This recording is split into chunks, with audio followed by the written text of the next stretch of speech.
akan masuk ke tengah karena memang Saudi memainkan 3 gelandang. Artinya kalau kita hanya dengan Tom dan juga Ivar, ada kemungkinan kita nanti kalah jumlah pemain di sana. Artinya ini opsi-opsi yang bisa dilakukan, dan sekali lagi beruntungnya bagi Indonesia kita punya banyak pemain yang bisa bermain di banyak posisi sehingga tidak perlu ganti pemain untuk kemudian bisa mengubah formasi di tengah pertandingan. Dan bagaimana para center back dari Indonesia juga sangat nyaman ketika step up ke midfield, bisa terlibat dalam build up, dan juga peran kunci dari para wing backs di sini sudah Anda singgung tadi, bagaimana Verdonk kemudian juga Nathan Joe kalau beraksi di sisi flank, dan aksi-aksi impresif dari Sandy Walsh yang bisa bergerak di 3 posisi sangat-sangat berguna bagi Sinteyong dalam ambisi untuk kembali meraih hasil terbaik, tampil untuk bisa merepotkan Saudi di kandang mereka tidaklah mudah, tapi tentunya kita percaya dengan apa yang akan disajikan oleh pasukan Garuda, usaha dan upaya terbaik serta persiapan yang sudah optimal, juga dengan kabar gembira dengan tampilnya Martin Paes bisa memberikan suntikan motivasi yang ideal jelang laga vital, dan juga sudah banyak belajar bagaimana membuka persaingan di round sebelumnya di Basra. Tidak dengan start yang baik membuat kita kesulitan, bahkan itu juga menjadi mungkin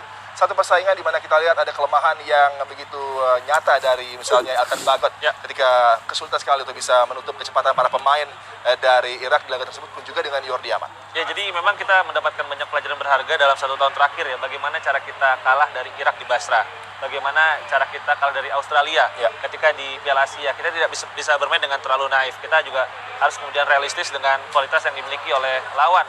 Memang kita sudah bermain baik dalam beberapa kesempatan, tapi kadang hasilnya tidak bisa kita dapatkan. Artinya mungkin ketika bermain menghadapi Saudi Arabia kali ini, kita harus bisa bermain dengan lebih pragmatis, kita harus bisa bermain dengan lebih efektif, dan ini yang kita harapkan dengan hadirnya Martin di belakang, hadirnya Jaizas juga sebagai kapten di laga kali ini, karena memang Saudi Arabia sebenarnya untuk menyerang ya, mereka punya banyak pemain yang begitu versatile.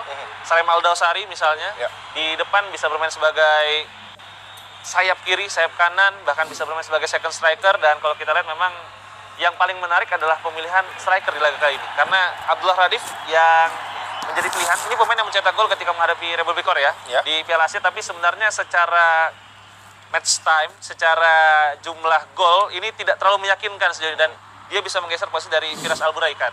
Iya, dan bagaimana situasi di lapangan tengah menarik karena ada Mokano di sana, kemudian Nasir Al-Dawsari dan juga Abdullah Al-Haibari dengan energi pergerakan yang begitu dinamis ini akan menjadi tenaga gempuran utama yang akan diandalkan. Dan ketika on possession kemenangan, memang biasanya Mancini dengan 4-4-2-nya akan begitu menyulitkan atensi para pemain di lapangan pertahanan bagi pasukan Garuda. Dan kedua pasukan sudah memasuki arena persaingan, dan tentunya sesaat lagi laga akan berlangsung di Jeddah.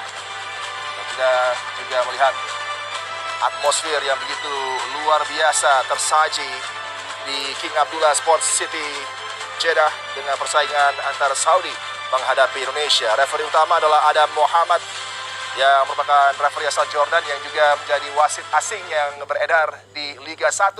Dan sesaat lagi National Anthem dari kedua tim akan berkumandang di Jeddah.